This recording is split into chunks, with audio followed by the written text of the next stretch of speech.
Cet épisode vous est présenté par la chaîne de podcast Zéphyr.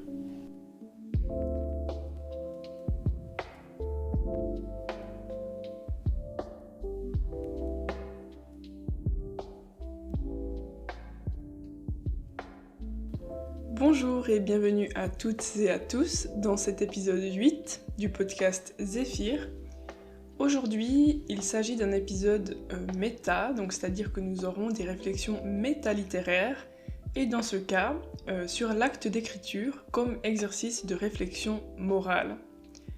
Et bien sûr dans le contexte de notre relation à la nature. Et donc aujourd'hui, je vais vous proposer que l'on se penche sur les ateliers d'écriture immersifs, que l'on nomme aussi, en suivant les dires de la scientifique Maurice que je présenterai tout à l'heure, in vivo, in situ, c'est-à-dire dans le vivant, donc in vivo, et aussi in situ, sur place. Donc cette idée d'être immergé dans la nature, dans le vivant. Ce podcast est particulièrement pertinent pour les futures enseignantes ou les personnes déjà enseignants qui souhaitent intégrer une dimension écologique ou écopoétique à leur cours de langue française ou à leur cours de sciences naturelles. Évidemment, ce podcast s'adresse aussi à toute personne simplement intéressée par le sujet qui souhaite exercer l'écriture écopoétique. Tout d'abord, je vais commencer par partager quelques réflexions concernant l'acte d'écriture et le lien entre cette activité et nos systèmes de valeurs, et notamment en basant mes propos sur la théorie d'herméneutique environnementale du philosophe John Van Buren, dont j'ai déjà un peu parlé dans des épisodes précédents.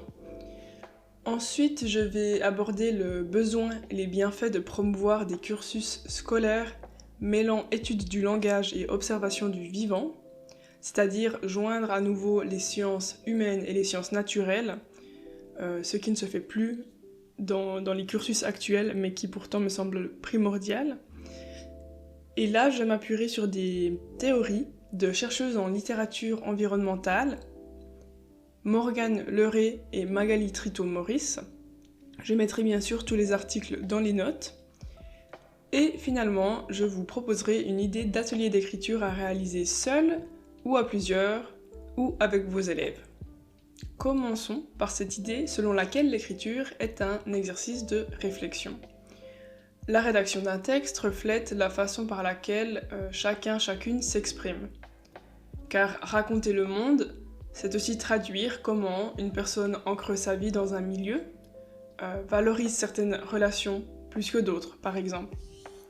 John Van Buren, qui est un chercheur en philosophie environnementale, lui explique dans sa théorie d'herméneutique environnementale comment les narrations individuelles reflètent différents épistémés, c'est-à-dire des façons de percevoir le monde et d'y projeter une ontologie particulière, donc une vision du monde particulière. Dans notre cas, nous proposons de fixer ces récits, donc ces visions du monde individuelles, temporellement et physiquement dans la matérialité du texte, donc par l'exercice d'écriture. Van Buren donne l'exemple de la forêt pour expliquer sa théorie et des différents récits que les humains pourraient raconter ou écrire à propos de la forêt. Donc les récits, dans ce cas sur la forêt, se caractérisent par 3 dimensions selon John Van Buren. La première est la dimension culturelle. Ensuite, nous avons la dimension narrative et finalement la dimension existentielle. La dimension culturelle souligne l'influence de la culture régionale sur les perceptions que nous avons de la forêt. Par exemple, une vision occidentale sera très différente d'une vision animiste vis-à-vis de la forêt. Ensuite, la dimension narrative soutient qu'il existe différents récits sociétaux au sujet de la forêt et que ces récits se distinguent entre des groupes d'individus distincts. Par exemple, au sein d'une société occidentale, les bûcherons ne tiennent sûrement pas le même récit général à propos de la forêt que les activistes pour l'environnement. Donc ça, il s'agit de la dimension narrative. Enfin, nous avons la dimension existentielle, qui explore les histoires précises au sein d'une famille générale de récits. Donc ici, l'exemple serait l'histoire d'une expérience précise qu'un bûcheron a vécue dans la forêt. Ce qui est intéressant dans cette facette existentielle, c'est qu'elle permet d'analyser les différents rôles des protagonistes au sein de l'histoire du bûcheron dans la forêt, dans notre cas. Donc par exemple, dans cette histoire, est-ce que le bûcheron qui raconte sa journée d'hier, est-ce qu'il évoque l'arbre comme une entité passive, ou est-ce que l'arbre est également acteur de certains processus naturels ? Ou alors quel pouvoir d'agir le bûcheron confère-t-il à l'arbre dans son récit ? Et donc toutes les perceptions de l'environnement dépendent de la personne qui vit l'expérience, évidemment, et Van Buren suggère de les lire à travers ces 3 dimensions que je vous ai présentées. Et je vous propose de garder en tête ces 3 dimensions, car dans la partie finale du podcast, nous ferons un petit exercice d'écriture, et je vous proposerai d'analyser et d'interroger ces mêmes 3 dimensions à travers vos propres textes. Maintenant, je souhaite vous parler de l'école en extérieur et l'idée selon laquelle il nous faut retrouver le lien entre apprentissage et nature. Je vais commencer par une phrase de Bruno Latour, un sociologue de l'environnement, qui souligne le besoin de réapprendre à connaître le monde extérieur. Et il nous dit « Il faut apprendre à habiter le sol terrestre, à y prendre place, à y trouver des alliés, à y découvrir ses conditions d'existence. » Pour la chercheuse Morgane Le Ray, cette idée s'accompagne d'un changement radical d'habitus scolaire, c'est-à-dire d'environnement scolaire, dans le but de retrouver à la fois des expériences sensorielles dans la nature, mais aussi de vivre des expériences d'altérité au sein du vivant. Cette école du vivant rappelle entre autres les idées rousseauistes sur l'éducation, que l'on retrouve par exemple dans le livre Émile ou de l'éducation, que je mettrai en note. Rousseau prônait une éducation au grand air, donc déjà au XVIIIe siècle, estimant que l'enfant apprend mieux au contact de la nature, loin des contraintes artificielles des classes. Il défendait l'apprentissage des sens, de l'observation, de l'expérience concrète contre l'apprentissage précoce de savoirs plutôt abstraits. Selon lui, la nature est le meilleur livre d'instruction, car elle engage tant le sens du corps que l'esprit critique, et cela en harmonie, donc en équilibre entre corps et esprit. Et en effet, l'apprentissage de nouveaux mots, de nouvelles façons de décrire et de traduire ses ressentis par le langage permet aux élèves de mieux comprendre la nature, de valoriser l'environnement et de s'intéresser aux écosystèmes par la multiplicité des regards, pour citer Morgane Le Ray. Et cette chercheuse, Morgane Le Ray, utilise d'ailleurs un terme que je trouve très beau et dit qu'ainsi, l'élève devient une sorte d'inspecteur poète de la nature. Et donc l'écriture sert à la sensibilisation à l'environnement, et cela représente, selon Magali Trito-Maurice, que je mettrai en note aussi, une solution considérable face aux crises actuelles. Et je vous cite une des phrases de son article. « Si nous éduquons notre sensibilité au vivant, à l'environnement, si nous cultivons nos attentions, nos comportements écocides peuvent changer. » Donc l'autrice ici met en avant le caractère relationnel de l'écriture et propose des ateliers d'écriture sur le terrain, donc in vivo, in situ, des expériences qui sont toutes liées à la compréhension du vivant et du monde autour de nous, pour la citer à nouveau. La tentative de poser des mots sur la nature active qui nous entoure peut déconstruire des concepts anthropocentriques très ancrés dans notre culture occidentale et inviter à la conceptualisation de rapports plus nuancés, plus réfléchis avec les entités naturelles. Donc cette écriture in vivo, in situ invoque le besoin d'une nouvelle ontologie qui se préoccupe de la relation entre humains et non humains plutôt que de l'individu ou de l'entité naturelle seule. Donc il s'agit ici de soigner la relation entre deux individus, humains ou non humains, et non de se préoccuper des individus eux-mêmes. Ce sont les concepts donc d'équilibre écosystémique, donc de ces relations, et écologiques, qui sont mis en avant par le souhait de comprendre ce que les entités naturelles ressentent ou nécessitent. En pratiquant l'écriture sur le terrain, au milieu de la vie non humaine, nous nous rappelons, en tant qu'être humain, que les espèces sont vivantes, dynamiques, communicantes, et non de simples décors dans lesquels nous nous promenons. Donc la prise de conscience de ces relations invite à renouer des liens avec la nature, que Morgan Le Ray qualifie de moraliser et pacifier, c'est-à-dire réfléchi, responsable, éthique, ainsi que non conflictuel, équilibré et serein. Comme je vous l'ai annoncé plus tôt, je propose de finir ce podcast avec un exemple concret d'atelier d'écriture. Les ateliers immersifs que je propose visent à sensibiliser les participants-participantes à leur environnement naturel à travers une approche interdisciplinaire. Ces ateliers sont réalisés dans le cadre d'excursions dans des environnements naturels, donc il peut s'agir d'une prairie, de forêt, de paysages de montagne, bord du lac, etc.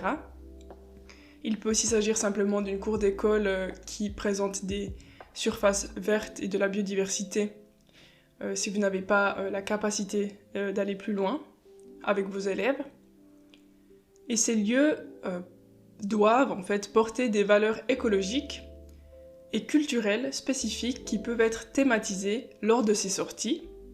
Des explications sur la biodiversité et l'écologie peuvent être apportées sur place ou au préalable en classe pour mieux connaître et comprendre l'environnement observé. Ainsi, l'exercice de langage sera intimement lié à un apprentissage biologique et écologique. Donc ici, nous retrouvons l'idée de lier sciences naturelles et sciences humaines. Sur le terrain, les élèves sont invités à observer leur environnement de manière sensorielle. L'atelier d'écriture créative va donc commencer et les élèves ont pour tâche de rédiger des textes sur leur environnement en respectant certaines consignes précises. Je vous donne aujourd'hui des exemples de consignes possibles, mais n'hésitez pas à faire appel à votre créativité pour formuler vos propres consignes et éveiller les sens et les esprits à votre façon. Donc l'exemple d'atelier d'écriture que je vous présente aujourd'hui est constitué de 3 parties. Premièrement, il s'agit de décrire la nature observée de façon instinctive, sans consigne. Environ une demi-page, disons. Bien sûr, vous pouvez adapter cela. Ensuite, les participants et participantes sont invités à décrire cette même nature sans utiliser les mots de la même famille lexicale que le mot nature. Et finalement, le 3e texte doit être rédigé du point de vue d'une ou de plusieurs des entités naturelles observées. Pour ce faire, les élèves peuvent choisir d'utiliser la 3e personne du singulier, focalisée sur l'animal, la plante ou le caillou, etc. Ou alors de se plonger totalement dans la tête de l'entité naturelle respective en optant pour la 1re personne du singulier. Ce qui est, je pense, un peu plus complexe, mais très intéressant. Et donc ce genre d'atelier d'écriture se clôt par des réflexions individuelles et communes. D'une part, je l'ai signalé plus tôt sur ces 3 dimensions d'herméneutique environnementale de John Van Buren. Donc je vous propose de réfléchir à quels facteurs culturels ont influencé votre façon d'écrire le texte.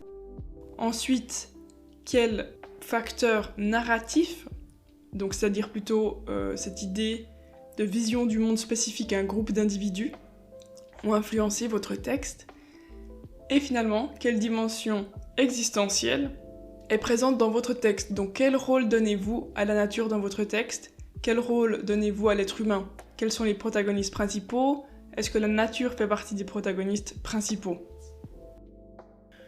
Donc ça, c'était pour revenir sur cette théorie de John Van Buren et de l'implémenter dans la réflexion de vos textes. Donc c'est une discussion que vous pouvez ouvrir avec vos élèves aussi, si vous êtes dans le cas d'un enseignement.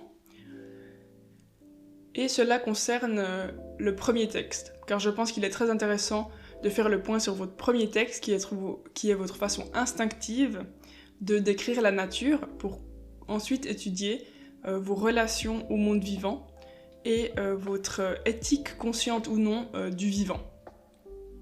Et également, je pense qu'il est intéressant, après un tel exercice d'écriture, de réfléchir, seul ou avec vos élèves, sur les défis rencontrés lors de l'écriture et une discussion sur les enjeux moraux des relations humains-non humains, éclairés par l'exercice. Donc là, par exemple, vous pouvez aborder les questions suivantes lors d'une discussion en classe, d'une dissertation ou dans le contexte de vos réflexions personnelles. Comment avez-vous décrit l'environnement dans le contexte omettant la famille lexicale du mot nature ? Était-ce facile ou difficile ? Pourquoi ? Ou était-ce intuitif de décrire la nature du point de vue de la fourmi, du vent, des champignons, quelle que soit l'entité que vous aviez choisie ? Quelles étaient les difficultés les plus importantes ? Quelle conclusion morale tirez-vous de cette expérience d'altérité ?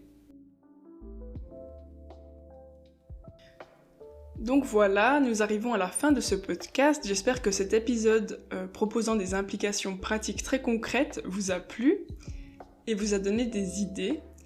Je vous remercie d'avoir suivi ce podcast avec moi. Et n'oubliez pas de vous abonner sur Spotify, sur Instagram ou de nous suivre sur Culture et Communication. Je me permets d'ajouter une petite parenthèse. Les abonnements sont pour moi la façon la plus claire de voir si des personnes me suivent ou non. Et donc le point de repère pour savoir à quel point notre projet a plus ou moins de succès. Donc je vous remercie grandement de vous abonner sur Instagram ou Spotify. Et également sur YouTube, il y a une chaîne de l'UZH, donc Université de Zurich, qui reposte nos podcasts via sa chaîne. Donc si vous cherchez UZH Zephyr Podcast, vous tomberez également sur notre chaîne de podcast et vous pouvez également vous abonner via YouTube. Merci beaucoup et à bientôt.